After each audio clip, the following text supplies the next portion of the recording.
So let's talk about the biggest show in advertising, the Super Bowl. It's this incredible spectacle, right? But it all boils down to one huge multi-million-dollar question. And I want you to really think about this. If it were your company, your money, would you write the check? And we're not talking small change here. We're talking $7 million for a single 30-second ad spot. And get this, that's just for the airtime. That doesn't even cover the cost of, actually making the commercial. The stakes are they're astronomical. This is way more than just buying an ad. It's a massive, massive financial bet. So that price tag, right? It immediately throws you into this huge debate. On one hand, is this the most powerful, game-changing ad decision you could ever make? Or is it just a colossal waste of money, especially now, in a world full of targeted digital ads? People have some really strong opinions on both sides of this. To really get why this is such a big deal, we gotta take a step back. There was this legendary advertising thinker, Jeremy Bullmore, and he made this amazing point. He said, the biggest decision a company makes isn't what kind of ad to run. It's whether to advertise in the first place. And a Super Bowl ad, man, it puts that exact question right under the brightest spotlight imaginable. Okay, so how on earth could you possibly justify that kind of money? Well, a really smart analysis from Lawrence Green gives us a framework. It basically boils down to three big, powerful reasons to say yes. So let's dive in and take a look at each one. All right, reason number one, it's all about the hunt for what's called mass reach. It sounds simple, but in today's world, it's actually getting harder and harder to achieve. For most big brands, though, this is still the name of the game. Get your message out to as many people as you possibly can. But here's the big problem we're all facing. Our media world is just shattered into a million little pieces, right? You're on Netflix, I'm on YouTube, someone else is scrolling TikTok. The idea of everyone watching the same channel at the same time, that's ancient history.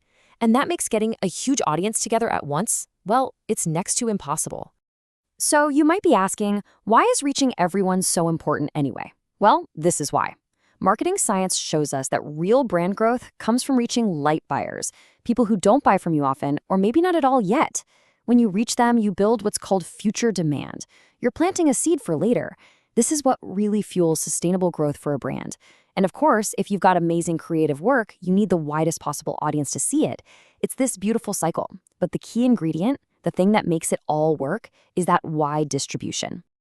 And that is the Super Bowl's superpower. It's pretty much the only thing left that can solve that fragmentation problem. For one night, you get pretty much everyone, all watching the same thing, all at the same time. It's the closest you're ever going to get to a single massive hit. Okay, on to our second reason. And this one is really interesting. It kind of flips the whole idea of the high price on its head. It's a concept called costly signaling theory. And the basic idea is that the crazy expense isn't a bug, it's a feature. It's actually part of the message itself. So what is that? Well, the theory basically says that as humans, we instinctively believe something is more significant if it's expensive to communicate. Think about a peacock's tail. It takes a ton of energy to grow and drag around, right? It's costly, and that signals to other peacocks that it's strong and healthy. The same psychology is at play here with advertising. To put it really simply, if it looks expensive, our brains just automatically assume it must be important.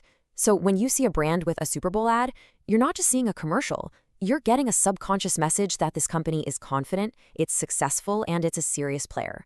The price tag itself is doing a ton of the work. And this isn't just some wacky theory, It's a big idea championed by people like Rory Sutherland. There's even academic research that backs it up. A study found a direct link between how much a brand spent on ads and how high-quality consumers thought their products were. The signal works. And there is no better case study for this than Apple's legendary 1984 ad. I mean, think about it. At the time, for a brand like Apple, this was an absolutely insane gamble.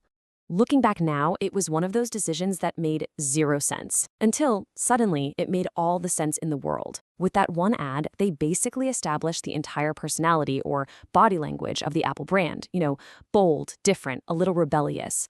It's an investment that is still paying off decades later. That right there is the power of a costly signal.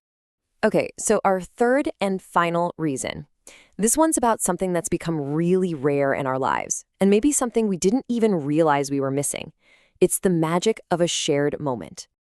I mean, just think about your own experience. Almost every ad you see online is tailored specifically to you, right? It's based on your search history, your clicks, your data. And yeah, that can be super efficient from a marketing perspective, but we've lost something really valuable along the way, that feeling of experiencing something together. And this hyperpersonalization, it actually has a cost. We lose out on what's called publicity. That buzz, the water cooler chat, the feeling that something is a big deal because everyone is talking about it. It also weakens what we call network effects, where something becomes more valuable just because a lot of people are using or seeing it. And maybe most importantly, it slowly chips away at the shared meaning that brands really need to thrive in our culture. A Super Bowl ad just completely bypasses all of that. It's not an ad for one, it's an ad for everyone. It's not just you watching, it's you, your family, your neighbors, and 100 million other people all seeing the exact same thing at the exact same moment. And there's this incredible unspoken magic in knowing that. It turns an ad into a cultural event. So, when you pull all three of these reasons together, the mass reach, the costly signal, and the shared moment, what's the big takeaway here? Well, it really comes down to changing how we think about measuring success. It's about a shift from pure efficiency to true long-term effectiveness. Think about it like this. The world of digital ads has trained us to love efficiency. We count things that are easy to count, like clicks, views, and impressions. But effectiveness, that's a different game.